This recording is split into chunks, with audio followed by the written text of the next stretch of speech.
okay, I'm sad. We're going. I am officially retiring from gambling until week 1 of college football. That's it. That's bullshit, by the way. It's 54 days. We literally have UFC on Saturday, 2 days from now. Nope, not going to do it. You will. I'm not. If I do. You have the EuroLeague final on Sunday. Not going to do it. I'm a beaten man, Jonathan. I am beaten down. The home run derby? Huh? Monday? Home run derby's on Monday. That would be so much fun to gamble on. Can't do it. Fuck. Well, fuck. That would be a lot of fun. I gotta look at what are Shohei's odds? What are Shohei? Let's just look at Shohei's odds. I currently do not know, but I'm gonna pick him as a favorite. Okay, let me look it up. Let me look it up. If they're tantalizing odds, if it's free money, if it's, as the great Floyd Mayweather once said, legalized bank robbery, who am I to say no? Who am I to say no? Okay, so I'm looking. By the way, as we're going, it is 104-112, 40 seconds left in the game, and the Suns are going to look like they're going to go up 2-0, which is one of the things that we're going to talk about.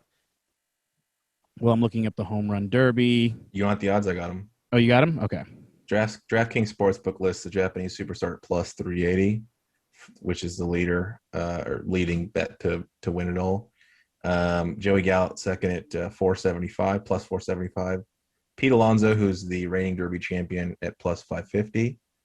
Matt Olson and Salvador Perez at plus 650. Rocky shortstop Trevor Story at plus 800, playing his own home ballpark.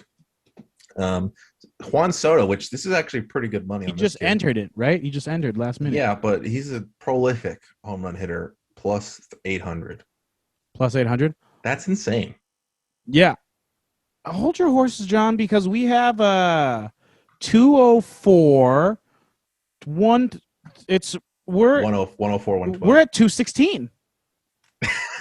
No, what's 104 plus 114, John? Yeah. You're at 216, sir. That's 218. We got 30 seconds left. Foul him. Foul him. John. Live, folks. This is Brian breaking down. He has the over on plus or at 220. John, I may not be retired. Dude, I'm not watching the game. I'm just following a box score right now. And so I have 33 seconds on this box score. I'm ahead of you, but don't. 42 points from Giannis, 15 to 22, 12 boards. I fucking love it, Giannis. I fucking love you, Drew. UCLA's very own. That's why I'm rooting for the Bucks. Please go win campaign. Oh my God. You might be putting this money on Juan Soto to win the home run derby. We're gonna do it. Well, we'll go talk about it. Let's calm down. Because Shohei, I'm like really interested in putting money on Shohei. Hey, Shohei. All right, we're going to. Okay, we'll address the game once we get back to the game. Now, they just subbed out Giannis. Okay. What's the score on your end? 106-115. So you're over. Wait, what's 106 plus 116? That's 221. Bingo, baby! Let's go! Yeah. I am not retired. He is not retired. Wow. Have this be the preview for everything. Like lead into the show this way. Yeah, we'll just do this. Will be the intro. We'll fucking figure it out. This is great. I love this. Fuck you, Jay Crowder. I still don't like you. Let's go. All right. NBA this. Finals. We've taken a different twist. This is a different turn. I am now in a celebratory mood. The NBA Finals. It's where amazing happens. So the Suns go up 2-0 on Milwaukee. The first game was the Chris Paul's going to eat Bobby Portis alive game, and it was just Phoenix was just too good. And this game is the Chris Middleton and Drew Holiday are going to play like dog shit for basically 3 quarters. And, basically the whole fucking game. And Giannis is going to play out of his mind with whatever he has on his knee. Like it has no structural damage, but he still has something wrong with his knee. He still dropped 42 points, 16 boards, I believe. I'm going to double check on that 16 boards, but 42 points, 12 rebounds. And Drew Holiday, 17 points at the end, but just like they did not. Chris Middleton, 5 for 16, like with 11 points. Like you got to be better. And Drew and Chris shot a combined 5 of 24 in the first half. Phoenix made 11 threes in the first half, and the Bucks were still only down 11. So it's like I feel like, now granted, there is the caveat that Booker had 10 and CP3 had 8, but that's still decent. Those are still decent points for them.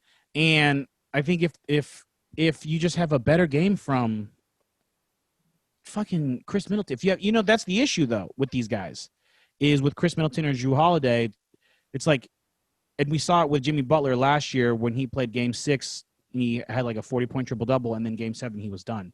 There's only so much that these guys can do, and I think the Suns are going to win, but I think the Suns are going to win in 6. 6. Wow. Series are long though. That's why, I don't think they're going to lose Game 3. Yeah, I think this is in 5, maybe 4. Well, I don't see anything from the Bucks that convinces me that they can win this. Well, if I thought about this, the Suns haven't faced a Game 7, I think, have they faced a Game 6? Also, they beat the Lakers in 5. They swept the Nuggets. They beat the Clippers in what? 6? Well, yeah, 6. Yeah, right. Because they didn't go 7. Maybe it might have been 5. I think it was 6. Yeah. Either way, they look formidable. I mean, they're obviously the best team that's left standing, and I think that they're going to win the whole thing. Shout out to Malika Andrews. But I don't know if, I just think like when you Game 3 of the NBA Finals, they haven't been there in fucking 40 years, 50 years. And I think it's going to be rocking, even though Milwaukee kind of hates basketball. That's just I don't know. I don't know if they even give a shit, but it seems like they care. And the atmosphere is going to be electric, and you're going to get at least Game 3. Game 4, I think, guys like Chris Middleton and Drew Holiday are going to play better at home, and Brook Lopez, and even though Pat Connaughton had a great game today, I think he's going to play good at home as well. I do think it'll go 6. But, you like Are you just hating? I don't know if you're just hating. I think it's not just hating. It's fair. Like, Phoenix has looked better than everybody in the playoffs with all the injuries. Yeah. Obviously Brooklyn looked the best. But, all right, let's do Sha'Carri Richardson. Yeah, so obviously I feel like everyone's heard this story already. She was an Olympic, hopeful in terms of the gold medal for the 100-meter sprint, and then also was up for the 4x100 relay. And then she ended up winning, coming first in the Olympic trials here in America, made the team with a time of 10.86, which makes her, I believe, the fourth fastest woman of all time. Jesus. I knew 10 or she was already the fourth fastest with a 10.75 in college, but then to win the Olympic trials here, she got a 10.86, which is still absurd. And so a couple of days after her win, the news of her failing a marijuana test or drug test. They found THC in her system, and they gave her a 30-day suspension, which then knocked her out for the 100-meter sprint in the Olympics, considering it's early on in the Olympics, which still made her eligible for the 4x100, because I believe it's August 5th is when that's being run. So her suspension would have gone from the late June to late July. And so she would have still been eligible. But for whatever fucking reason, she was not chosen as the fourth fastest woman in American history, was not chosen for the 4x100 relay, which, is something else. That's not kind of one I wanted to bring up, but that pisses me off as the more I read into her story. Her full name, Sha'Carri Richardson, Dallas native. She went to Dallas Carter, and I'll give you 5 seconds to tell me what Dallas Carter is. Where does Dallas that ring a bell?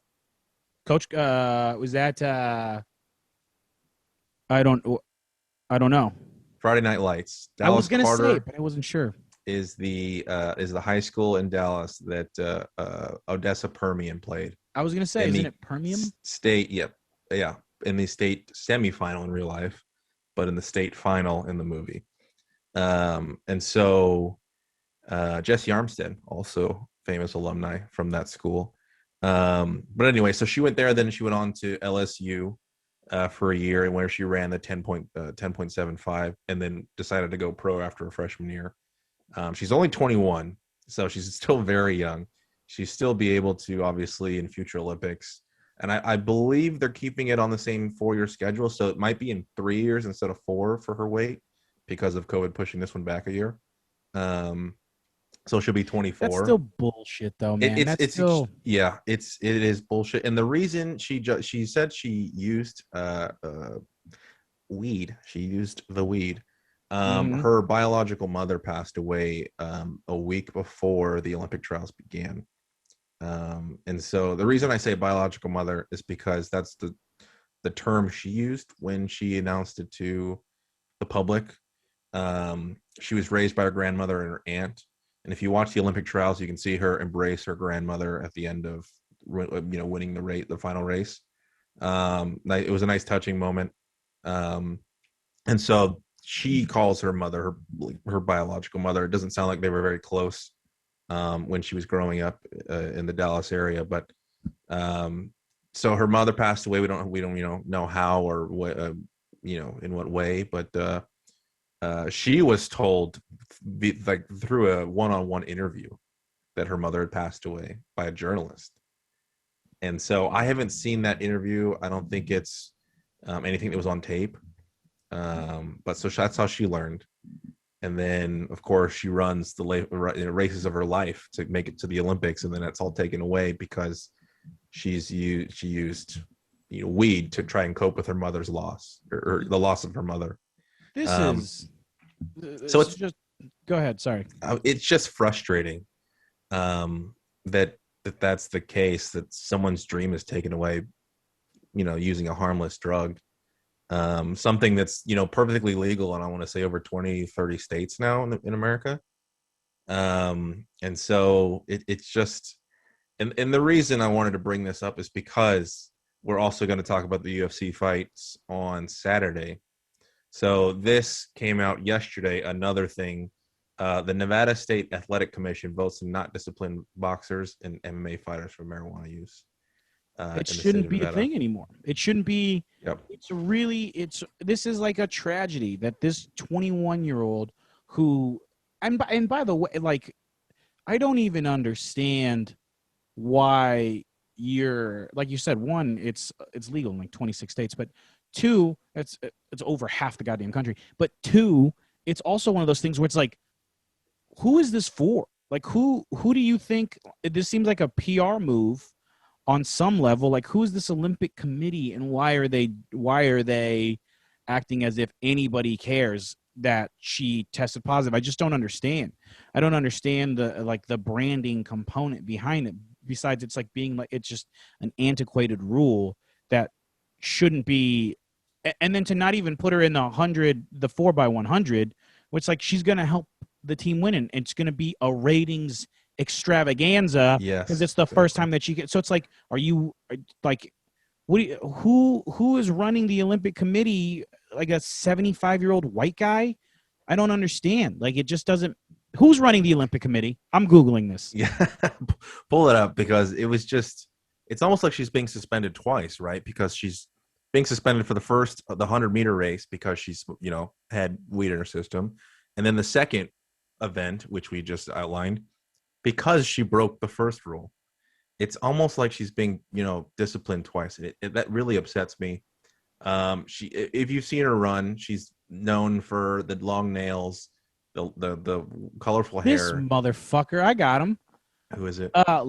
Larry Probst the third. He's fucking.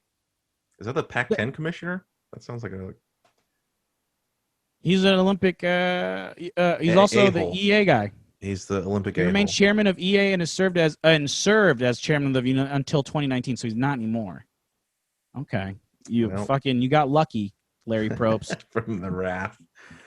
Well, whoever replaced him sucks ass. I'll say it on record. Scott Blackman. Now I'm just googling people. You're just naming a bunch of old white guys now. They're all white guys.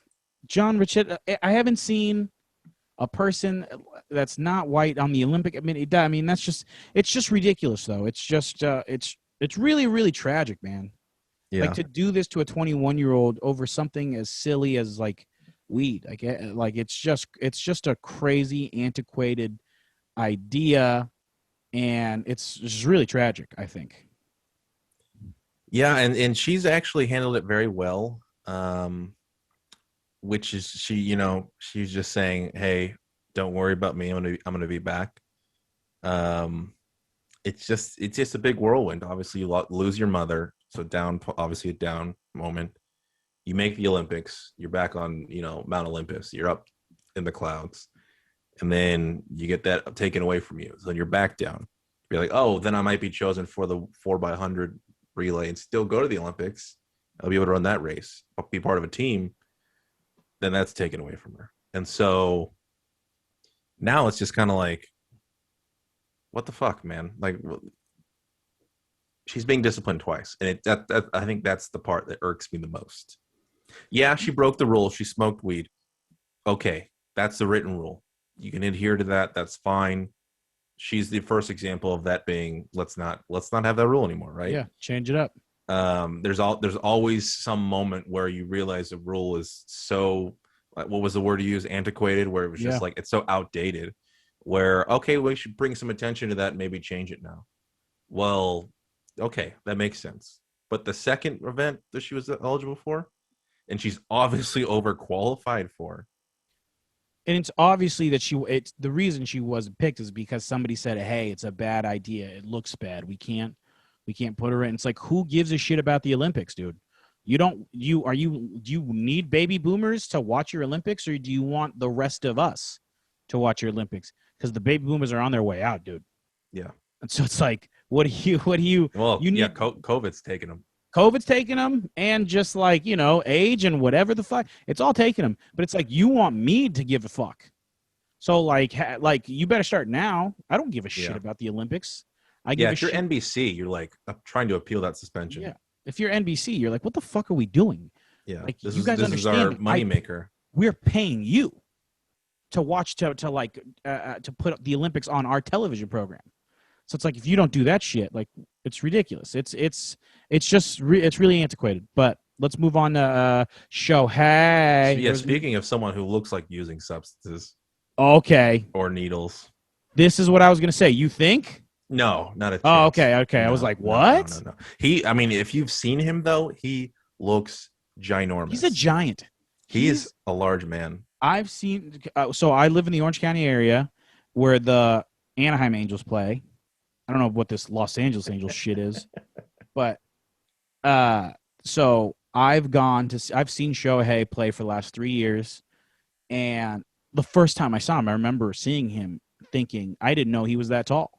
I thought he was going to be like 5'9", and when you see him, and he's a big 6'4". Like, he's not like a skinny 6'4". There's no way he's only 6 feet. He looks like he's 6'5", 6'6". Well, if he's, you could convince me that he's 6'5", 6'6". He easily. He's so wide. He's thick. He's a big motherfucker. There's a picture out there somewhere of him being interviewed with like a cut off shirt. Mm-hmm. And his arms are like behind his back, like he's being arrested. Yeah. And his arms look like JJ Watt's arms. Like, they're just fucking huge. I'm serious. Google this picture if you're listening, or if you have internet access anywhere, Google this picture. Wait, hold on. Wait, what is it called? Google it right now. Just like Shohei Ohtani muscles. I don't know, something. You might get some funny ads on the right and left side of your screen when you do this, but it's worth a look. Because this dude, he looks like a mutant, man. Holy Jesus! Yeah, is it the first one that comes up?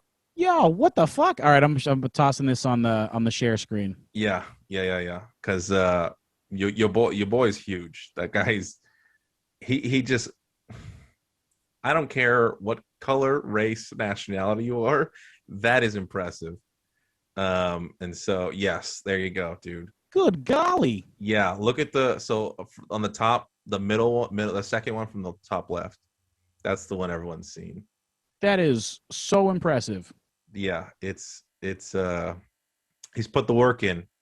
Um, but yeah, he's shown out this year, man. I think he might be the best baseball talent, like just pure baseball talent in terms of like skill set we've ever seen.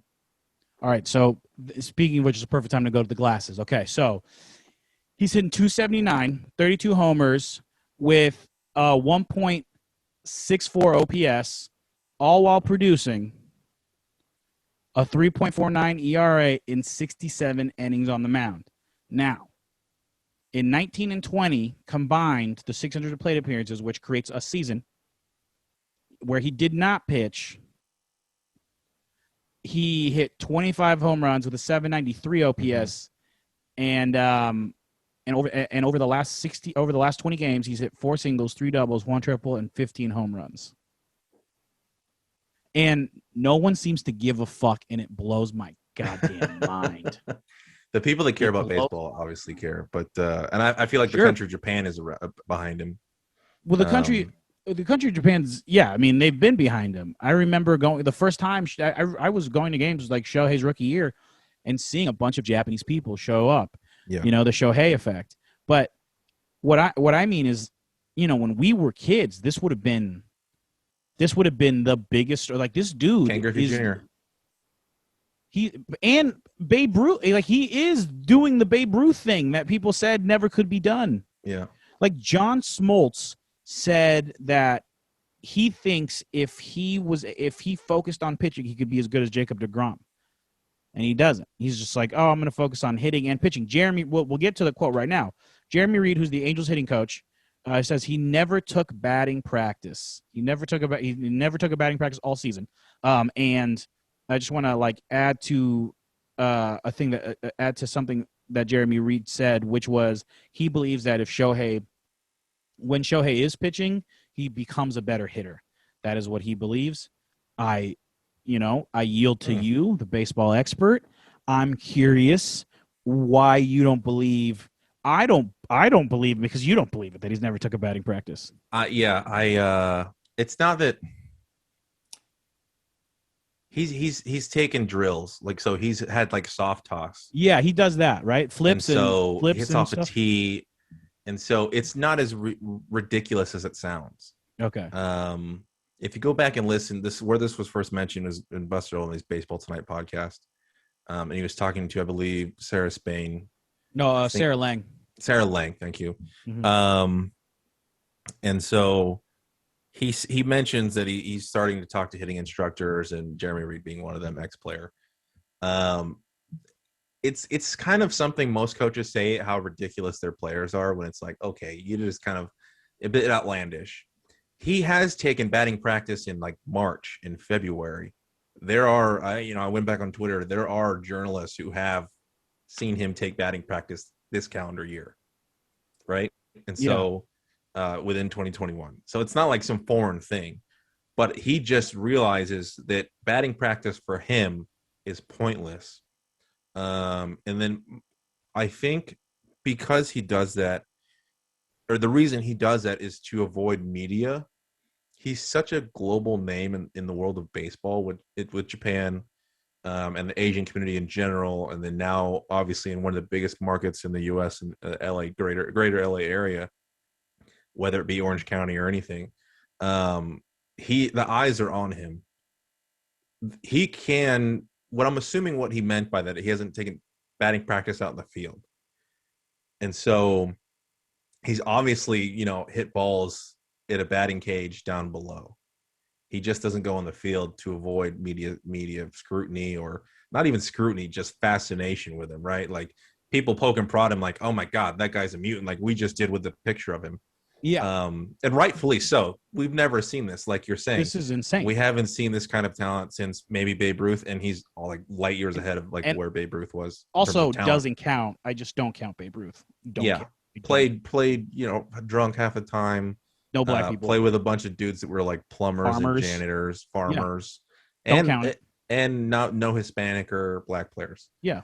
So Shout out to all the Dominicans out there in yeah, Venezuela and Puerto yeah. Ricans.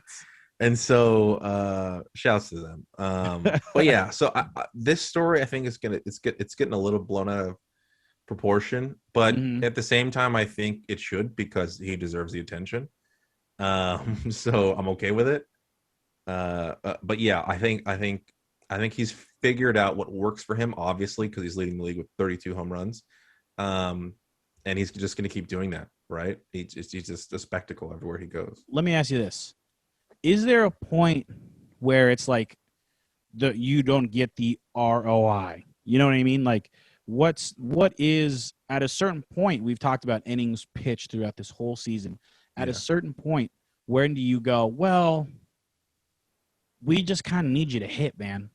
Like it'll take you years to develop into, or I'm assuming just based on what I've read, that it'll take you a decent amount of time to become a top level ace if you were just focusing on it. Like it took Jacob deGrom some time, and now he's like in his prime as in terms of just like all his bag, as they say. So it's like I didn't like that. That made me sound like I was 45 years old. But you know what I mean? Like at what point is Yeah. it where you go like just fucking hit? Like That's the thing with him. It's not so what you're supposed to do in terms of value is you look at what the market is paying for top end players at each position, right? So that'll tell you what is more valuable to major league franchises. Well, we're looking at Trevor Bauer or Garrett Cole as the most paid in terms of money per year annually, right?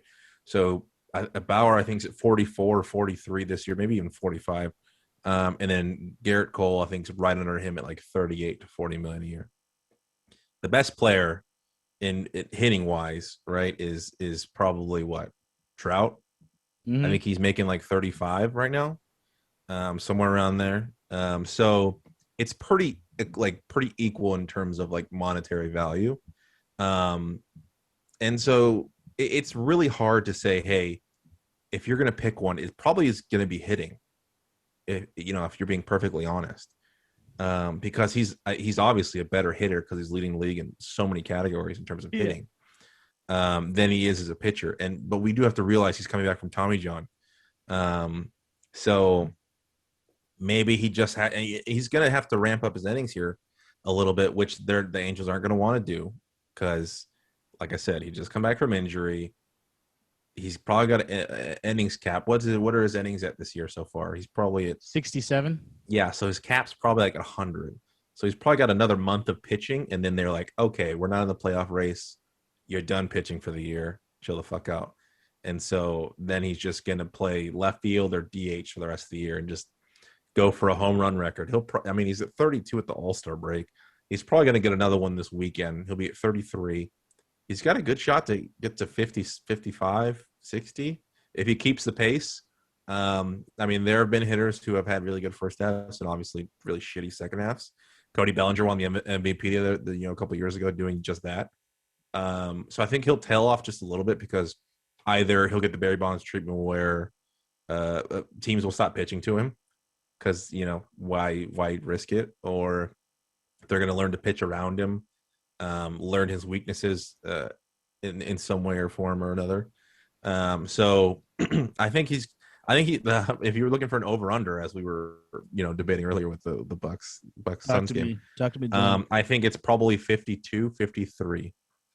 Yeah. Okay, so that's a drastic. Well, I guess it's not that drastic of a change when you realize like it's 32 right now, and that's an extra 20, which I think that's fair. I do want to say this. I want to live in a world that Shohei Ohtani and the Angels are in the playoffs. Mike Trout's playing in the playoffs, and it's fucking game 3, and Shohei Ohtani is pitching after hitting 2 home runs in game 2. Like that is some shit that needs to happen.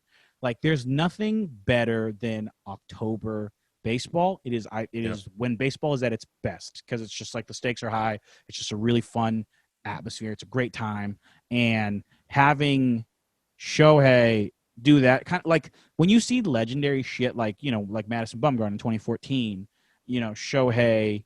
I mean, if Shohei makes the playoffs, something like that would be pretty fucking. It would just be crazy to see. Like that's something. Like that is something that ESPN would do a feature on and close out Sports Center. You know what I mean? Like it would just be. I'm getting gassed up thinking about it. Well, it's not easy to do, right? Like that's why we can name specific years and specific players because it's not something that's just done all the time. So for him to do it, first off, he's got to stay healthy. Second of all, he's got to get on a team that can take him to the playoffs. Because he's on the Angels forever. There's no way he's not. No, he's not. He's a free agent after 2024, I think.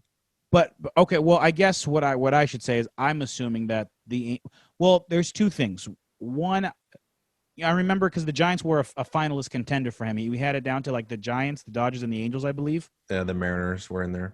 And the Mariners.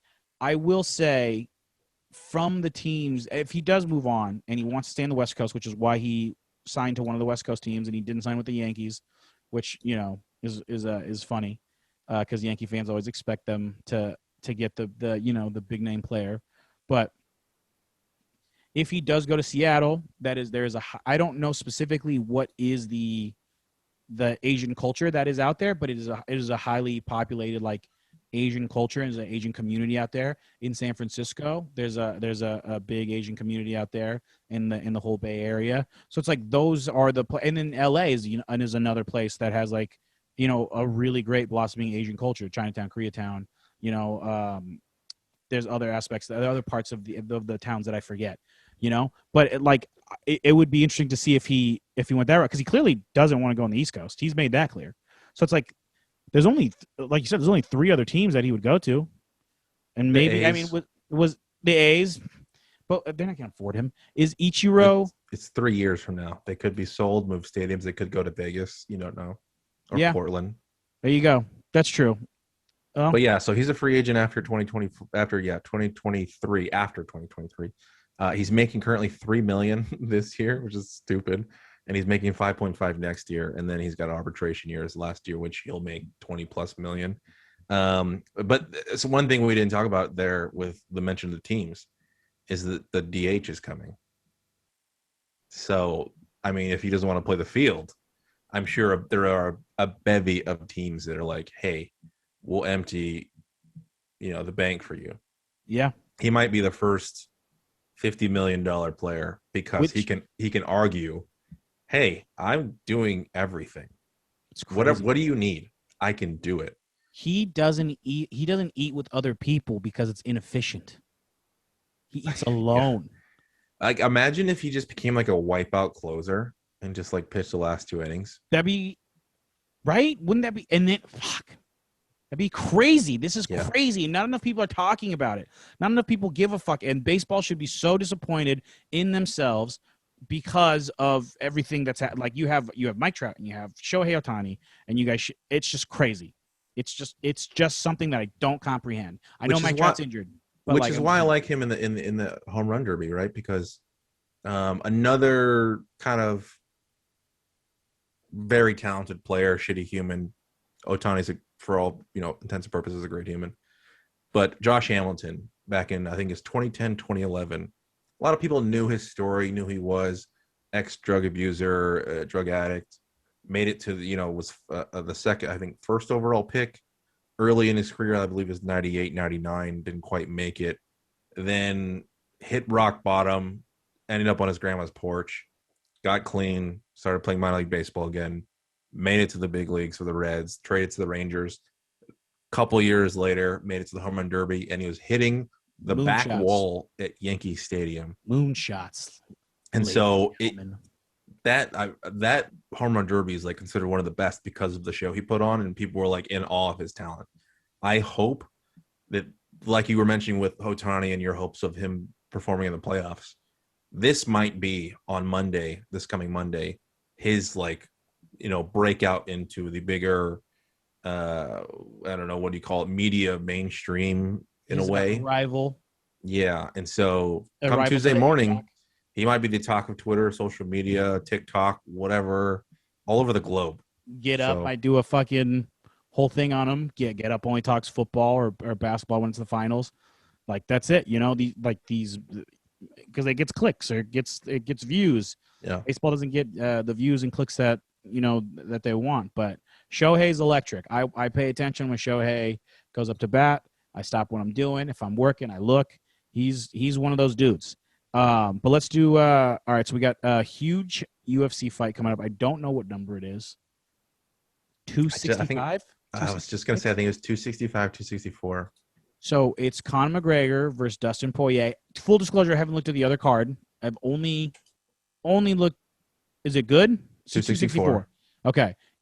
So McGregor and Poirier had their press conference today, and a few things happened which made me come to this conclusion.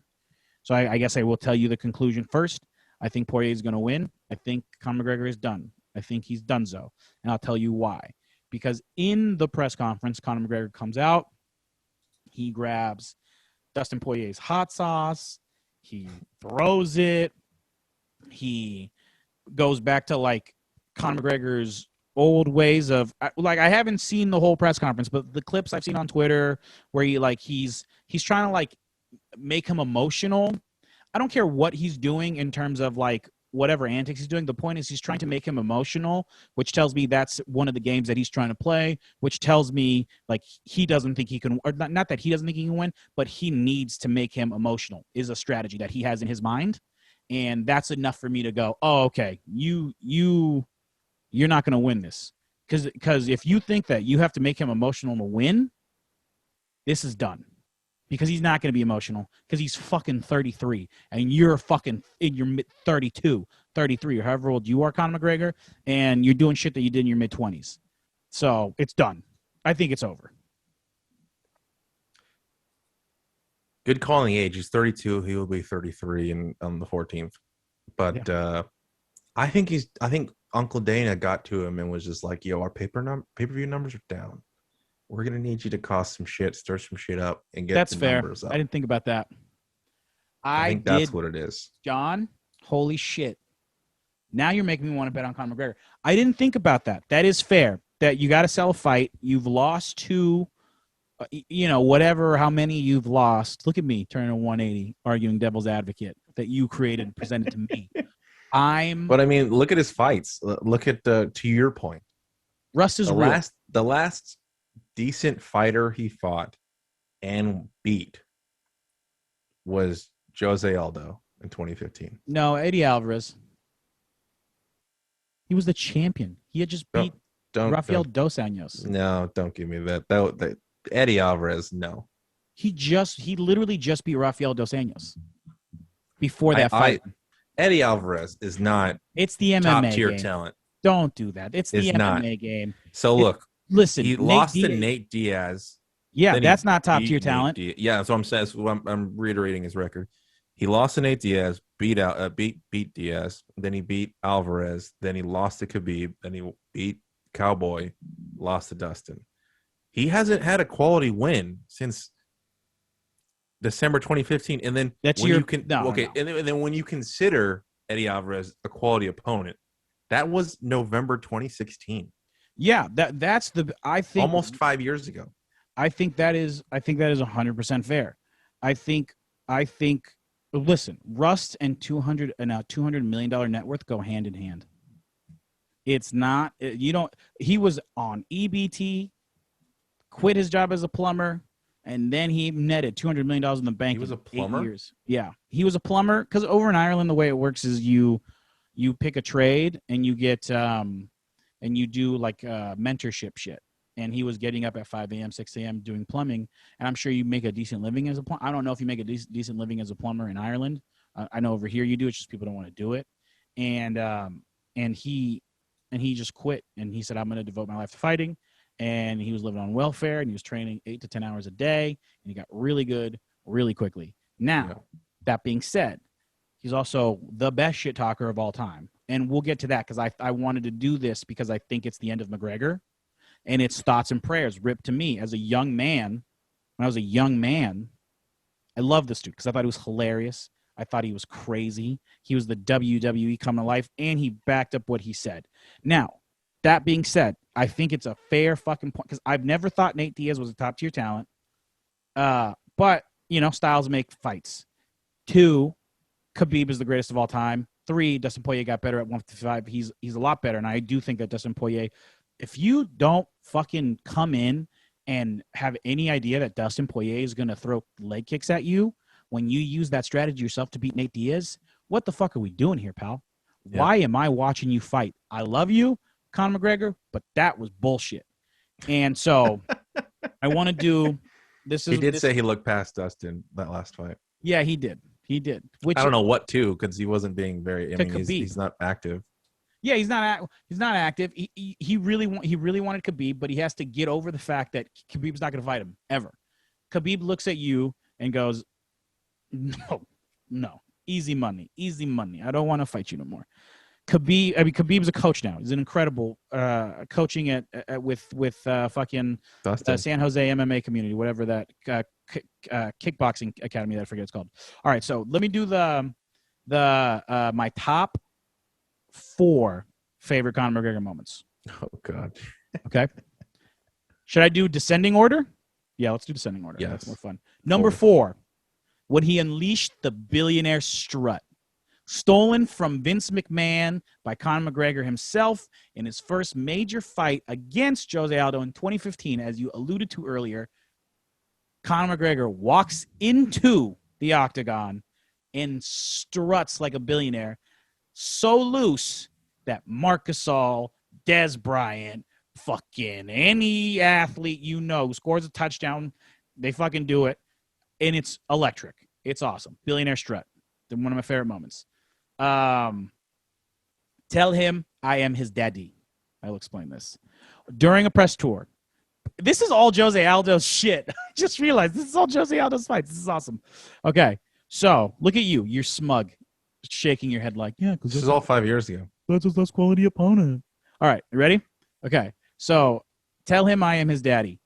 This is what I'm going to tell you why I think it's hilarious after. So Conor McGregor and Jose Aldo are doing like a press junket on like Fox when UFC was on Fox, and throughout the interview of the promo of the fight of like having a sit down, right, with everybody there, Conor McGregor immediately is not supposed to touch him, immediately touches him, and then Jose doesn't like it, and then to the interpreter, he goes, hey, tell him I'm his daddy. The interpreter's like, oh, no, I'm good, thank you. And he goes, no, tell him I am his daddy. And then he looks at Jose and he goes, I am your daddy.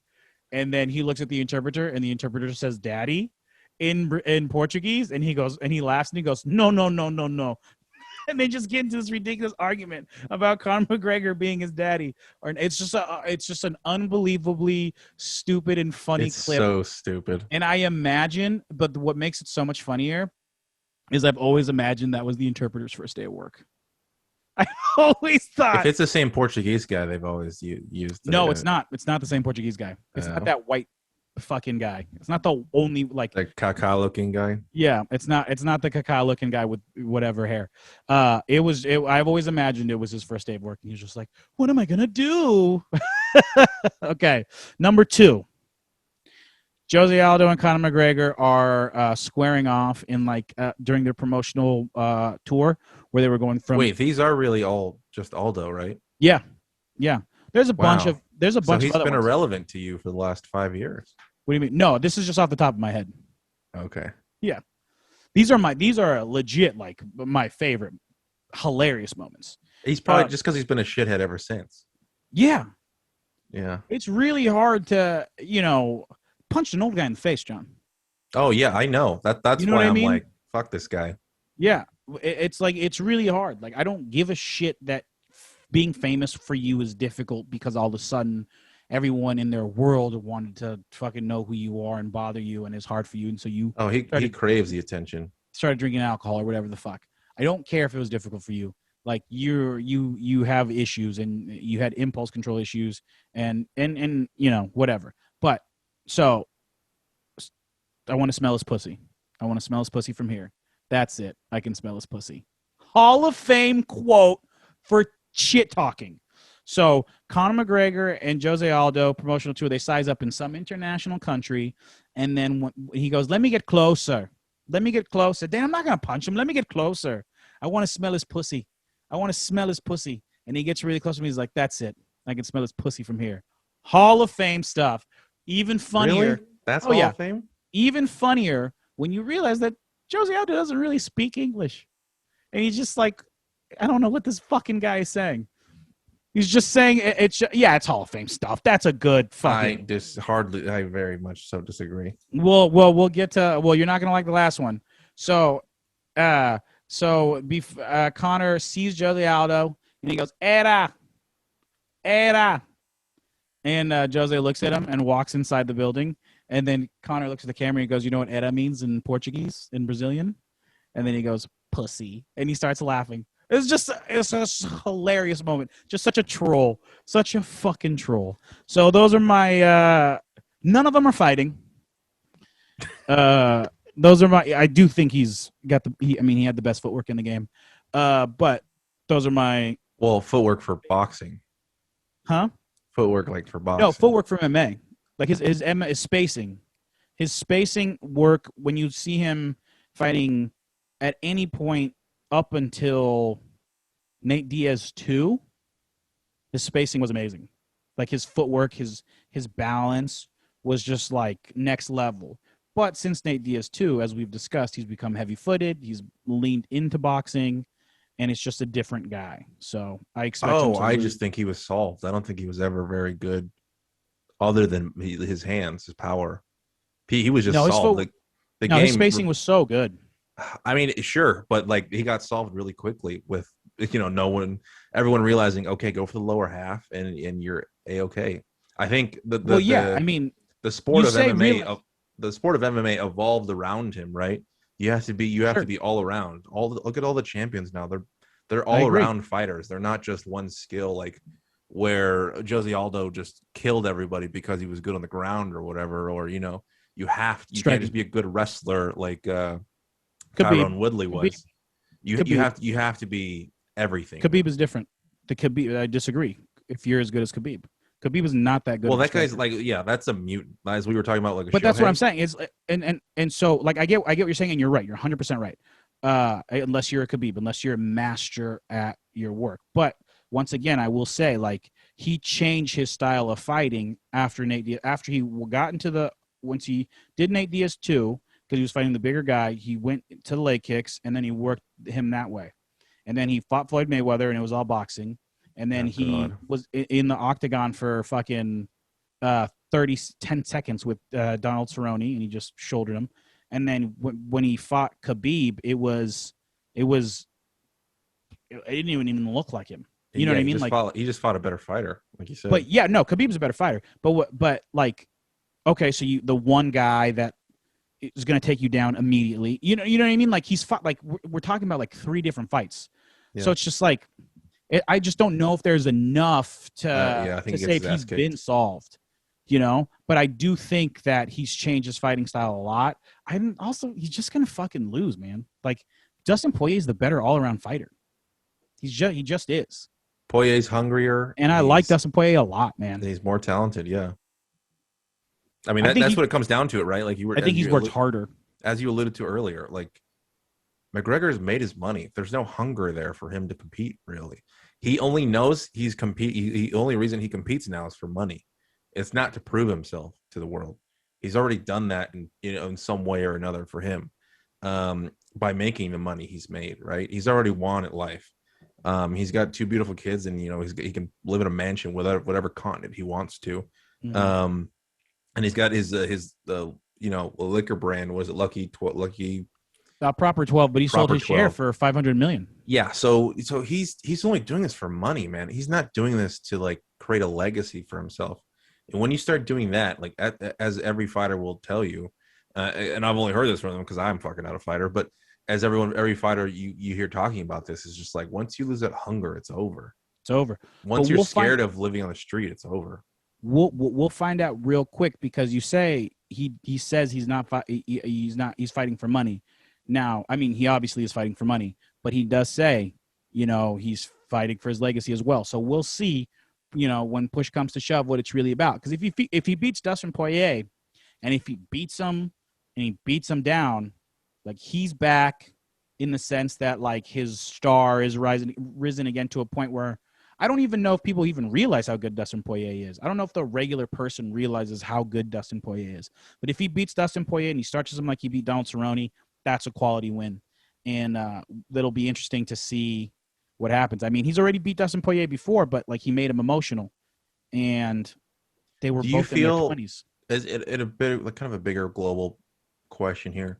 Do you feel like the sport of MMA has kind of lost its popularity after John Jones, McGregor, Ronda Rousey, who's the other 145er woman? What's her name? She just Amanda Nunes. No. Amanda Nunes beat Cyborg. Holmes. Oh, Chris Cyborg. I feel like those were the big names to kind of follow in the sport, and now that they're kind of gone, I feel like MMA and UFC, obviously, being the big ticket there, has kind of gone down a little bit with its popularity. And I feel like I agree if Conor wins this fight, he's somewhat back, like he's, can command fights again, but I don't think he's back in terms of, like, popularity. I think he's already kind of hit the ceiling as to where he can go there. I agree. He hit the ceiling. And I don't think that's on him either. I think it's just on the popularity of the sport. Also, it's also like you say, like the regular fight fan will say, can't beat Khabib, and he's retired. So yeah. Is he really the champion? There's always that trump card. So it's can't beat Khabib, but he can't beat Khabib, so it's like that'll be. It's like the conversation with Cormier, right? Like, Daniel Cormier can beat whoever he wants and will always be considered a great, but he can never beat John Jones, and that will always be held against him. Yeah. And so this, in that same way, what you're saying about Khabib and Conor, like, McGregor can beat whoever he wants. He's never beating Khabib. And so we will always hold that against him. And that's always going to be like, damn, that sucks. Yeah. I mean, what are you going to do? It's going to be interesting to see, I'm going to watch on Saturday and we're going to see, but I think Dustin Poirier, the way he beat him down like a drum in 2 rounds or 3 rounds or whatever it was, it's hard for me to imagine, if Conor McGregor it's just hard to imagine if Conor McGregor didn't prepare for the leg kicks, that Conor McGregor, like, what are you going to do? I mean, I'm going to watch the countdown tonight when I'm editing this and, figuring shit out to post and everything. I'm going to be looking at it and I'm going to be like, what? I'm just going to be listening to what he's saying, but I'm just not going to buy it. I'm not going to buy it. And, we'll find out what happens, but I'll take Dustin Poirier in 3 rounds. Yeah, I think Poirier outlasts. I think it goes to decision. Yeah, if it goes to decision, that'll be interesting. I think Dustin Poirier beat him in the 4th round. I don't know. All right, let's just wrap it up. Let's wrap it up. Thank you for listening. I really appreciate it. Also, I'm not retired from gambling. We're still in it. We're back. We're back. Am I going to bet on Dustin Poirier? I don't know. But I will do this. I will bet on the home run derby. That's something, John, we should have talked about odds, but we'll do that. We did. Juan Soto plus 800. I kind of want to bet on Shohei Ohtani. If I'm going to die, I want to die on that sword. Orange County's very own Shohei Ohtani. Do both. I could do both. But thank you so much for listening. Appreciate your time. You can follow us on TikTok, First Team Second String, and on Instagram, First Team Second String, and YouTube, First Team Second String. And check out our From Echo Park to Space, a Fast and Furious countdown to F9. We're gonna record an F10 podcast where we write the movie F10, and I'm super excited for it. And that's it. 2 weeks in the making. 2 weeks in the making. Have a great weekend. Bye-bye.